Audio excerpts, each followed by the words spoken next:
आपल्या शहरातील घडामोडी जाणून घेण्यासाठी पब्लिक मीडिया चॅनलला सबस्क्राईब करा, लाईक करा आणि जास्तीत जास्त शेअर करा। अंबरनाथच्या फॉरेस्ट नाका परिसरात तुषार साळवे हा तरुण कलिंगड विक्रीचा व्यवसाय करत होता। मात्र हा व्यवसाय केवळ नावासाठी होता। या पलीकडे त्याचा वेगळाच व्यवसाय सुरू होता। मोबाईलद्वारे नवजात बाळांची खरेदी विक्री तो करत होता। अगदी 5 ते 6 लाखांपासून या नवजात बाळांची तो खरेदी विक्री करत होता। मोबाईलमध्ये नवजात बाळांचे फोटो आणि खरेदी विक्री संदर्भाचे मेसेज त्याच्या मोबाईलमध्ये आढळून आलेत। कलिंगड विक्री करत असताना त्याची घाण तो अंबरनाथच्या वनविभागाच्या हद्दीत टाकत होता। याचा जाब वनविभागाच्या कर्मचाऱ्यांनी त्याला विचारला, मात्र त्याने त्यांच्याशीच हुज्जत घातली। शिवाय वनकर्मचाऱ्याचे व्हिडिओ बनवून ते पैसे मागत असल्याचा खोटा व्हिडिओ सोशल मीडियावर व्हायरल केला। दरम्यान वनविभागाच्या कर्मचाऱ्यांनी अधिकाऱ्यांना याची माहिती दिली। त्यावेळेस अधिकाऱ्यांनी त्याला त्या ठिकाणी बोलून घेतलं। यावेळी त्याचा मोबाईल तपासत असताना तुषारच्या मोबाईलमध्ये नवजात बाळांचे असंख्य फोटो आणि व्हिडिओ त्यांना दिसून आले। शिवाय नवजात बाळांची खरेदी करण्यासंदर्भाचे मेसेज आणि पैशांची देवाणघेवाण या संदर्भाचे मेसेज देखील त्याच्या मोबाईलमध्ये आढळून आले आणि त्यानंतर वनविभागाच्या अधिकाऱ्यांना हे बघून धक्काच बसला। काही कारणास्तव वादाचा विषय त्यांनी व्हिडिओ पोस्ट केला होता आणि हा व्हिडिओ व्हायरल झाल्यानंतर त्याची सत्यता आणि सगळ्या गोष्टी तपासण्यासाठी मी आमच्या वरिष्ठांच्या मार्गदर्शनाच्या ठिकाणी गेलो असता त्याच्या चौकशीसाठी त्याला कार्यालयात बोलवल्यानंतर त्याचा जेव्हा मोबाईल त्यांनी मला दाखवला कोणकोणत्या ठिकाणी व्हिडिओ शेअर केलेला आहे, तेव्हाच मला काही सस्पिशियस चॅट त्या ठिकाणी निदर्शनास आले आणि सस्पिशियस चॅट दिसल्यानंतर मी तात्काळ त्या ठिकाणी चॅट ओपन करण्यास त्याला सांगितलं। त्याची थोडीशी त्याची चलबिचल झाल्यानंतर इंट्रोडक्शन दरम्यान मला डाऊट जास्त वाढला।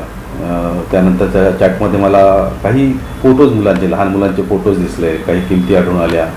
अधिक फोटोज होते मला की त्याच्यामध्ये निगोशिएशन्स आहे आणि खूप दिवसापासून हे चॅट चालू आहे। विशेष बाब अशी होती की ज्या दिवशी तो त्या ठिकाणी आला होता त्याच दिवशीचे सकाळच्या वेळेचे चॅट्स होते। मी त्याच्याकडे जेव्हा त्याची चौकशी केली तर तो घाबरलेल्या अवस्थेत त्यांनी स्पष्ट सांगितलं, साहेब मी पूर्वी करायचो आता करत नाही, परंतु सकाळच्या चॅटचे असल्यामुळे चॅट्स त्या गोष्टी सिद्ध झाल्या होत्या आणि तो त्या विषयामध्ये तुमच्या लहान बालकांच्या खरेदी विक्रीच्या व्यवहारामध्ये तो एंगेज असल्यामुळे त्याने कबूल केलं। अधिक तपास केला तर असं लक्षात आलं की काही 4-5 महिन्यांपूर्वीच तो या प्रकरणातच जामिनावर सुटून आलेला होता आणि सुटूनही त्याचे हा विषय ज्यावरती चालू होता त्यावरती यामध्ये खूप मोठा अर्थकारण असल्याचं लक्षात आलं। साधारणतः त्या ठिकाणी माझ्या लक्षात आलेलं आहे की काही व्हिडिओज, लहान मुलांचे व्हिडिओज, त्यानंतर 6-7 फोटोज असे त्या ठिकाणी होते। गेल्या 1-2 वर्षापासूनचे चॅट्स त्या ठिकाणी होते आणि विक्रीच्या संदर्भात जवळपास त्यांचे निगोशिएशन्स चालू होत्या।